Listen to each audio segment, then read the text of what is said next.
Praise the Lord. எல்லாரும் சந்தோஷமாக இருக்கிறீங்களா? கர்த்தர் நமக்கு கொடுத்த இந்த புதிய நாளுக்காக கர்த்தரை ஸ்தோத்திரிக்கிறேன். இந்த காலை நற்செய்திக்கு உங்களை வரவேற்கிறேன். இந்த நாளுக்குரிய வார்த்தையை நாம் கேட்கப் போகிறோம். 2 கொரிந்தியர் 4ஆம் அதிகாரம் 8வது வசனம். நாங்கள் எப்பக்கத்திலும் நெருக்கப்பட்டும் ஒடுங்கி போகிறதில்லை, கலக்கம் அடைந்தும் மனமுறிவடைகிறதில்லை. பாருங்க, எவ்வளோ ஒரு உண்மையான ஒரு வல்லமையான ஒரு வார்த்தை. நாங்கள் எப்பக்கத்திலும் நெருக்கப்பட்டும் ஒடுங்கி போகிறதில்லை. இந்த வார்த்தையை பவுல் சொல்லுகிறார். எந்த பக்கத்தில் எங்களுக்கு நெருக்கம் வந்தாலும், எந்த பக்கத்தில் எங்களை சத்துரு நெருக்கணும்னு நினச்சாலும் நாங்கள் ஒடுங்கி போக மாட்டோம் என்று அவர் சொல்லுகிறார். அதனுடைய அர்த்தம் என்ன? நாங்கள் அந்த அளவுக்கு கிறிஸ்துவுக்குள்ளே இருக்கிறோம். இன்றைக்கி பாருங்களேன், ஒரு பக்கம் நமக்கு பிரச்சனை வந்தாலே இன்றைக்கி ஒடுங்கி போயிடுறோம். இதில் 2 பக்கம் பிரச்சனை வந்தால் மனுஷன் எழும்பவே மாட்டாங்க நிறைய பேர். இன்றைக்கு நம்முடைய வாழ்க்கையில் நாம் ஒரு விஷயத்தில் உறுதியாக இருக்கணும். Lord, I stand on your promise. நான் உம்முடைய வாக்கு தத்தத்தில் நிற்கிறேன். I stand on your word. நான் உம்முடைய வார்த்தையில் நிற்கிறேன். எப்பக்கத்திலும் எனக்கு நெருக்கம் வரலாம். சில நேரத்தில் பார்த்தீங்கன்னா, சில பேருக்கு வேலையில் ஒரு நெருக்கம், குடும்பத்தின் மத்தியில் சரி வேலையில் தான் நெருக்கம், குடும்பத்தில் வந்தாவது சந்தோஷமாக இருக்கலான்னு பார்த்தா குடும்பத்தில் அடுத்த நெருக்கம். சரி, குடும்பத்தை விட்டுட்டா இன்னொரு இடத்துல பார்த்தீங்கன்னா இன்னொரு விதமான ஒரு நெருக்கம், பொருளாதாரத்தில் ஒரு நெருக்கம்.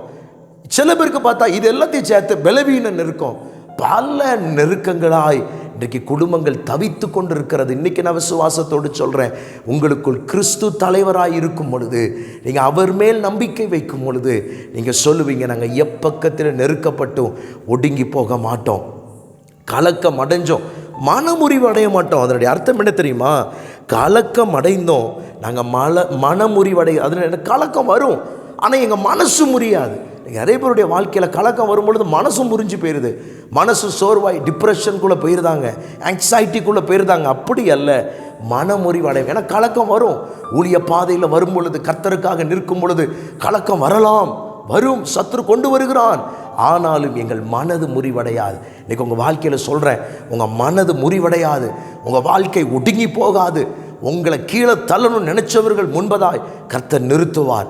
உங்களை அவமானப்படுத்தணும்னு நினைச்சவங்க முன்பதாய் கர்த்தர் உங்களை நிற்கச் செய்வார்.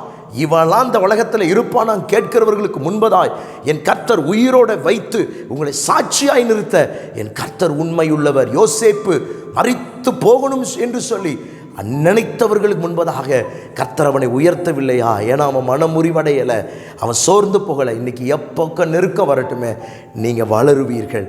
கிறிஸ்துவுக்குள் இருக்கிறவன், வார்த்தைக்குள் இருக்கிறவன் வளருவான், கனி கொடுப்பான். உங்கள் வாழ்வும் அப்படிப்பட்ட வாழ்வாய் மாற நான் ஜெபிக்கிறேன். கர்த்தர் உங்களை மாற்றுவார். உங்களுக்கு ஜெபிக்கிற பரிசுத்த பிதாவே, வார்த்தை கேட்ட ஒவ்வொரு இந்த வார்த்தையின்படி ஆசீர்வதியும். இயேசுவின் நாமத்தில் பிதாவே, ஆமென். God bless you.